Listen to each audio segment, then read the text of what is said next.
O que é que tem aí? O que é isso, filha? Que é isso? É um brinquedo. Um brinquedo, mas que ele é? Um coelhinho da Páscoa. Um coelhinho da Páscoa. Olha, ele tem uns bigodinhos igual o seu no rostinho dele. Não é?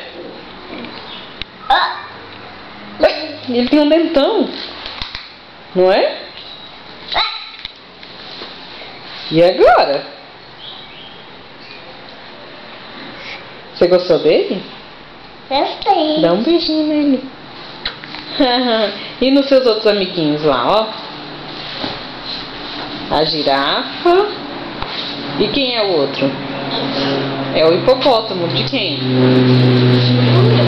O Nicolas. Dá um beijo nele.